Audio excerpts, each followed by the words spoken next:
Please state your name, title, and for the work for the record. I am Dr. Scott B. Key. I'm a professor of philosophy here at California Baptist University. How would you describe the field of philosophy? It's the foundational field of every field. So all human thought begins with the fundamental questions that philosophy asks. So it's the earliest and um, field that emerged in all of history, and the earliest philosophical thinkers sort of established the kind of questions or give a voice to the kind of questions that human beings have been asking for centuries. How long has the field been around? Well, the earliest written record we have from any philosophical writing is from 500 BC, a man named Thales. He lived in Ephesus. Please name and expand on some important names, both past and modern. Oh my goodness. Well, there's a whole list here. So if you move from Thales, 500 BC, the name that most people would remember would be Socrates, who died in 399 BC. He lived in Athens. He was the teacher of Plato, who wrote down the dialogues that feature Socrates, and Plato was the teacher of Aristotle. So those three very important names from Greek thought, um, 250, 300 years before Christ, are very, very important for Western thought. In fact, a 20th century philosopher by the name of Alfred North Whitehead, who taught at Harvard University, said all of philosophy is but a footnote to Plato. So besides those three very important classical thinkers, as the West developed, uh, many other thinkers follow in their footsteps and bring different aspects and different worldviews to play to the fundamental questions of philosophy. What is the nature of the human? What is ultimate reality like? What's the nature of history? Those kind of things. So for the West, one of those very important thinkers is Augustine, who died in 430 AD, very, very important Christian thinker, philosopher, and theologian. In the Middle Ages, Thomas Aquinas, who lived and died at 1274, he died in 1274. Same thing, very important Christian philosopher and theologian who contributed and added to this discussion that's been going on now for 2,500 years. Many, many contemporary thinkers. You jump from the Middle Ages into the modern period with Descartes or Hume or Kant, or into the 20th century with Wittgenstein, Russell, many, many other thinkers. So it's a very active field, very, very much still alive, with many important thinkers working in the field today. What's different about philosophy when taken from a Christian perspective? So you look at these basic fundamental questions. What is the nature of the human? What's the ultimate reality really like? How can we know anything at all? What's the nature of morality? And you look at them from the perspective or the vantage point of the presuppositions of Christian thought. So, in light of the biblical revelation, in light of the Christian's experience with Jesus Christ as Lord, how then do you think Christianly about these very fundamental questions? And when you do the answers that you derive from that set of assumptions provide a clearer, fuller, more rounded answer to those questions than you would find from other perspectives? So it's part of a larger project toward that is given the title of Arguing to the Best Explanation. So what is the best explanation for human behavior? What's the best explanation for the nature of reality itself? What's the best way to think about the nature of history, or the nature of good and evil?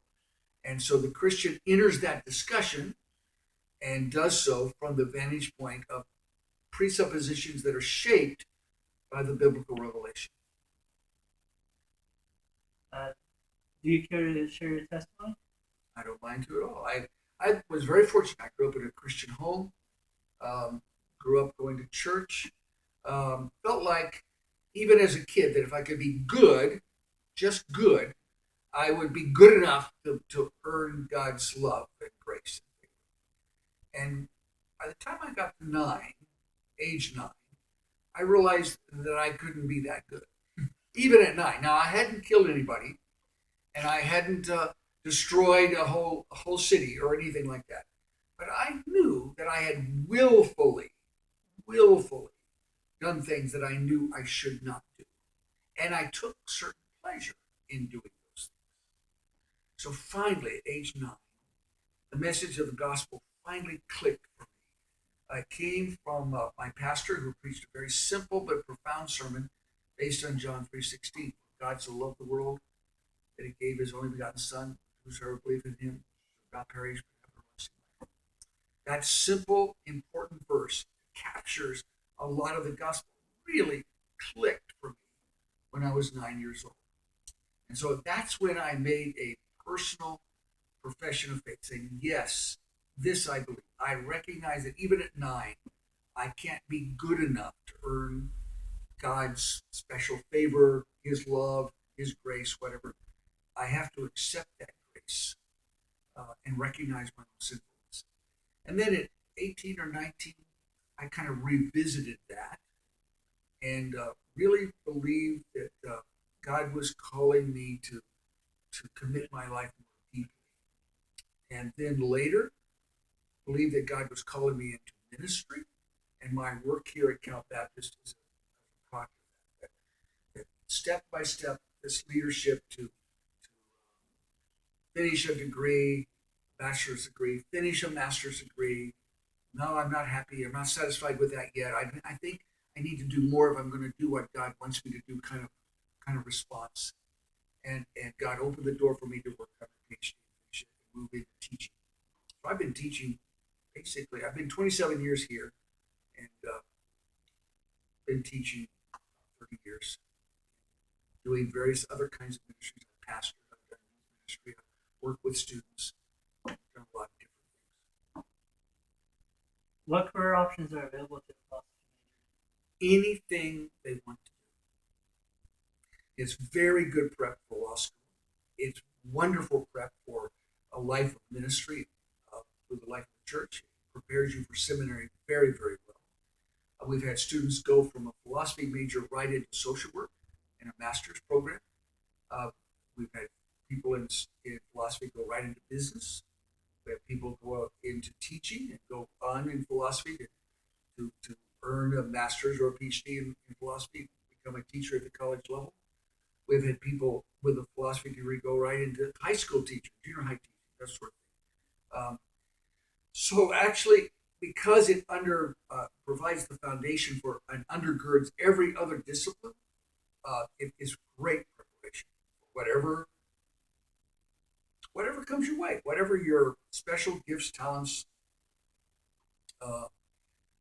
passions, sense of calling leads you to do. So right now, for example, we have a graduate of our university who had a philosophy degree and a double major in journalism, who is running the website for Vogue magazine in New York City. What got him that job was his capacity, not just as a web person, but his capacity to write and think. And it was this philosophy degree that provided that edge. So people have gone all over the world from here, believe it or not, with a philosophy degree? Last question. Do you have any published academic journals? If so, what can I access them? I have a few journal articles in a online publication that I help edit called In Pursuit of Truth. It is located at the website for the C.S. Lewis Foundation.org. cslewisfoundation.org. And then through that website, you get to the journal called In Pursuit of Truth. I have a couple articles in there. I have an article in a book that just came out in the last 2 years on C.S. Lewis and the arts. And I'm working on one that will be in a book in another couple of years related to C.S. Lewis's work, The Abolition of Man. Thank you. That's all my questions. I appreciate it.